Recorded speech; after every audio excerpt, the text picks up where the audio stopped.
Well, this video is a bit experimental. I suppose to some degree, so too is this channel. That's part of the fun. I may be trying some new things moving forward, especially in regard to how I creatively express and engage in the world. It all feels up in the air, and yet somehow something feels resolute in coming together. To say I feel challenged yet fulfilled scratches the surface, but I'm here for it. And I'm here to both document and share it. So, onward. Flow, baby, flow. As a quick side note, much of the narration herein is spoken in first person, but this isn't really about me. It's about receiving life's inspiration. There's a place I often find myself. It's a place of wonder, yet great discomfort. I know, sounds appealing, right? Well, to a certain aspect of the self, yes. And yet, to another aspect, no. It's the antithesis of appealing. And yet, here I am once again, gravitating around in the darkness, searching for any semblance of structure. Where is it? Where did it go? Did it ever even exist in the first place? Was it a figment of my imagination? Yes and no. It seemingly existed and exists because I see it existing. I observe it in its form. And yet, here I am seeing beyond its form, seeing that form isn't all there is. More so, I suppose, seeing that form dissolves, seeing it fade away into the abyss from which it came, at least in a linear sense. Seeing it fall apart into nothing, sensing its evaporation into thin air, as the saying goes. But that's not the end. Or maybe it is. Who's to say? No one to some extent. No one, because in the dissolution of that form is the dissolution of the form that is me. That is anyone. Of that form that identifies as a separate being, living in a conceptual reality in which form presents itself as supreme. But is it? What am I even saying? Or rather, what is even being said if the words as expressed here and now can be seen beyond and dissolved without form? Ah, the conundrum that is the human experience. How utterly maddening and yet exhilarating. What's more is that what feels as real as the dissolution of form is the appearance of it once more, as though it never really disappeared, fell off, left the experience. It's been there all along, waiting to be seen, waiting to be conceptualized, framed, outlined, detailed, structured. It's been patient, impersonal, objectively neutral in its life. It's not necessarily dependent on human conscious perception to be. It lives freely out in the open, hidden in plain sight. The connective tissue that binds thoughts in place and yet gives them the space to stretch and transform.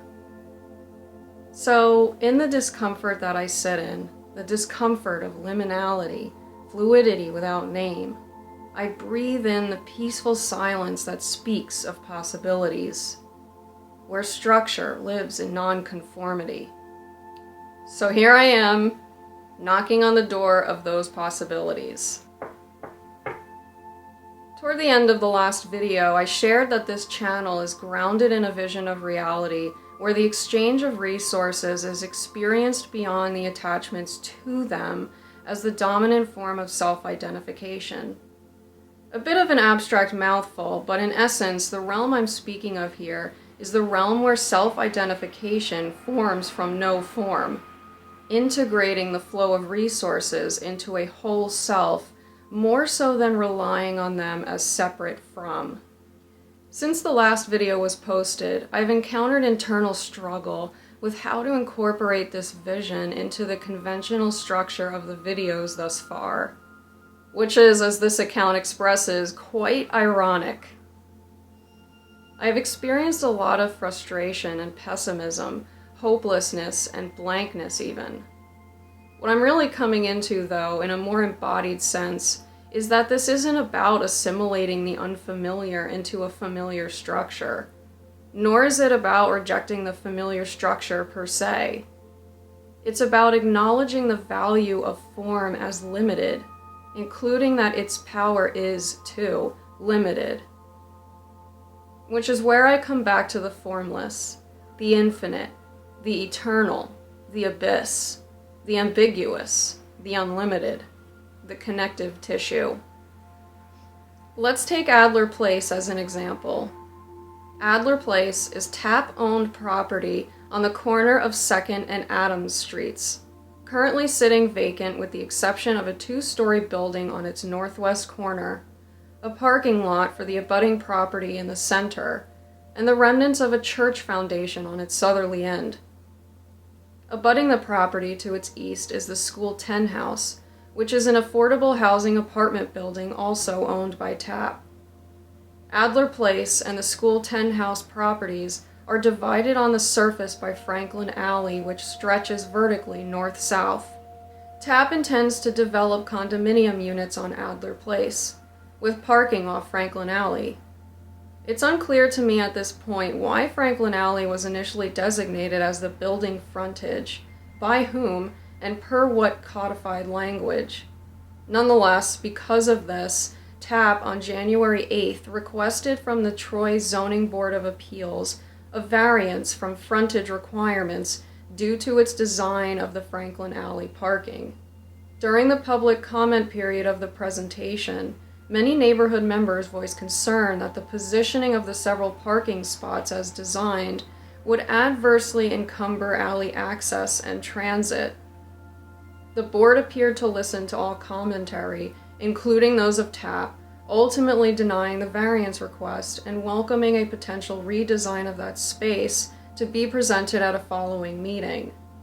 Before the presentation concluded, TAP made mention of office hours being held at their River Street address for community members to stop in, provide additional feedback, and learn more about the proposed project. The office hours were scheduled for January 12th and 13th. I definitely wanted to go, mostly to hear what additional feedback the community wanted to share.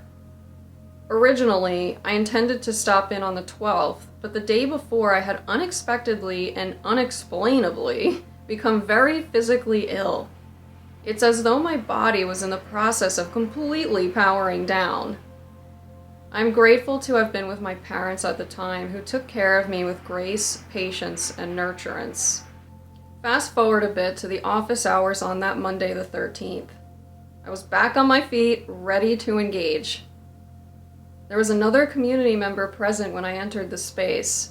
I don't consciously recall her name offhand, but we introduced ourselves and together listened to the project be described in more detail. One of the first things I noticed was that the parking design hadn't changed. I found this very curious, so I inquired about it. This is where I want to pause really quick and say that the intention in sharing this experience is in no way to pass judgment and or criticize, nor to personalize the process per se. There's a point in all of this that I'm getting to that can be applied broadly and impersonally. This experience is simply a recently lived illustration of what this is pointing toward, for which I am very grateful. What I learned after commenting on the unchanged design was that at some point after the zoning board meeting, a conversation was had in which a board member indicated to TAP that the board potentially had the ability to be flexible in interpreting building frontage. That meant the frontage requirements at issue theoretically may not apply anymore to the parking design on Franklin Alley. Through such an interpretation, the design as is stood a greater chance of survival under the zoning ordinance, even amidst neighborhood concerns. So now circling back to the flow of resources and self-identification. This stuff is deep and complex, and as much a practice in listening and communicating for me. So even in processing through this information, I am giving myself compassion and patience. I am also extending a heartfelt thank you to all who are watching, and even to those who are not. So here we have a body that facilitates the life of a structure. that structure being the zoning ordinance, and that body being the zoning board of appeals. I am focusing on this structure and this body currently and for simplicity, but the reality of this exploration goes well beyond this singular focal point. For example, this easily implicates city law, the comprehensive plan, and other municipal bodies, so to speak. But for now, I leave those to the side. Seemingly, it's through structure that life is facilitated. But is it really the structure that has given life? Perhaps it's through life that structure is facilitated. Fun philosophical questions to ponder on, but I suppose what I'm getting at here is that somewhere along the way, there were essential resources invested in form. Invested in a body such as the Zoning Board of Appeals are resources such as trust, appreciation, confidence, drive, and authority. What's interesting is that those inner resources are inexhaustible and abundant, but sometimes it doesn't feel that way. Sometimes it feels more like they have been divested, especially when perceiving one's supply and demand to be generated and governed by forms quote-unquote external from the self.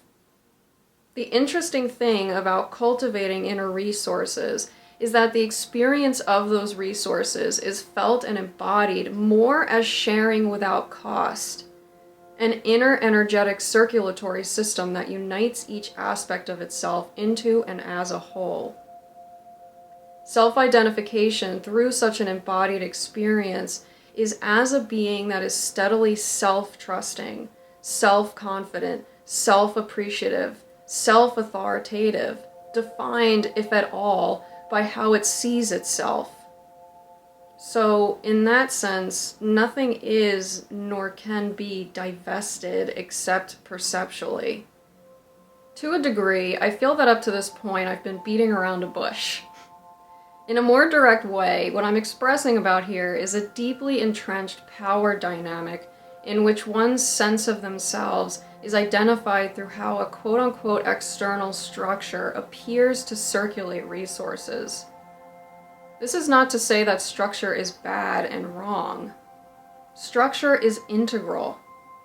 To some degree, this isn't even about structure per se. It's about the relationship to structure, and how perception of the uninformed self informs it. So, to go back to the Adler Place example, the body that is the Zoning Board of Appeals facilitates the life of the zoning ordinance, which establishes a floor that developments cannot, without a variance, venture beneath. Interwoven within that structure is the connective tissue, the ambiguities, the gray areas of discretion and potentiality, the amorphous, formless abyss where infinitely abundant resources like creativity, grace, and patience persist. That is the realm where self-identification forms from no form, liberated from how resources flow within structure. The one discretionary question that appears to arise and stand out currently in the Adler Place example is whether the design as is spatially fitting.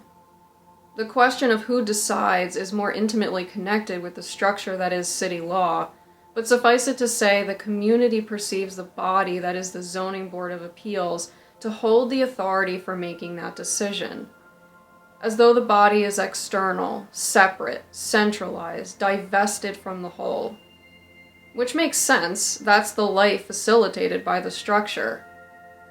I just want to reiterate here that I am not saying that structure is bad and wrong per se, nor am I saying that the perception of externalized, separate, centralized divestment is bad and wrong. Just that there's an alternative reality in which these perceptions can coexist with the perception that inner resources can otherwise inform structures of reality. Quite honestly, although a vision exists for a reality in which the flow of resources is experienced beyond the attachments to them as the dominant form of self-identification, how that will look is quite vague. There are several possibilities that come to mind that I'd like to share. Perhaps everyone is perceived and experienced as the zoning body. Perhaps the life of that body will be facilitated through a form that integrates and values decentralization. Not because centralized forms aren't valuable, worthy, and meaningful, but because the abundance of inner resources informs the body of its abilities, its limitations, to respond within varied contexts, its response abilities. The interesting thing here is that the realm of discretion appears very synonymous with that of the gray area, the amorphous, uninformed abyss, where there seems to exist an availability of infinite choice. How is one to know what to choose? A developer might argue that as long as the design meets the zoning floor, the design should be approved with little, if any, alteration. On the other hand, a neighbor might argue that the design doesn't speak to the character of the neighborhood, regardless of whether it meets zoning requirements. But what if it's not about choosing one view over another, winning or losing, succeeding or failing? What if it's not about choice much at all? That question points in the direction of innate numerical sense, something I have explored in prior videos. I have a desire to go back and watch those explorations because, to be quite frank, I don't consciously recall much with the exception of an example, that of bioluminescence, in perhaps bacteria? Or was it an insect of some kind? Either way, there seems to be a biological mechanism wherein the physical body expresses a certain characteristic when an instinctive threshold within a collective is reached. Perhaps it could be said that choice exists along the way to reaching that moment of specific expression. However, I'm more referring to the moment, wherein the expression itself appearing to happen is doing so not by choice per se as choice tends to be perceived. The uninformed informing itself. The discretionary appearing to manifest an expression. Perhaps an expression that has existed in plain sight all along, awaiting its definition, form, conceptualization, structure. I have really ruminated on this in the context of the Adler Place example, wanting something concrete to share, and yet there's a sort of pushback when I push too much for it. And that's okay. It's all a process that extends in and beyond space and time. Beyond space because it taps into the technology of intuition, which could potentially be enhanced through certain digital technologies centered in trust. But I'll leave that for another day. Beyond time because it is already presently existing, in some dimensional sense. Perhaps the sense of it is vague, but that invalidates neither its value nor its reality. So, in honor of the vagueness, I will end this narrative with how this reality could potentially appear. The zoning body is recognized by the collective as themselves. All who are the constitution of the body acknowledge and appreciate the limited nature of that body, and yet don't necessarily feel reliant on it for the way its resourcefulness and response abilities are perceived. That's because there is awareness and embodiment of its infinitely abundant nature. Within the body there is decentralized power, wherein no one constituent and or grouping has superior weight in the process of development. All, acting in accordance with individualized intuitive sense, respond, whether in designing, constructing, sponsoring, maintaining, promoting, and or otherwise engaging. Perhaps the sense is to disengage. Regardless, all intuitive valuation informs the physical manifestation of that which is collectively desired in an ongoing fashion. There perhaps remains a sense of personalization, yet it is an experience that is more patiently moved by gratitude for the deep listening within, where self-identification forms from no form, and where self is identified as the integration of inner resourcefulness, rather than as dependent on resources because they are separate from self. There's recognition that there emerges from within an expression of the body that continuously activates and enriches an area. Here, Adler Place. I guess that's the thing about a vision. There's a lot more to come, individually and collectively.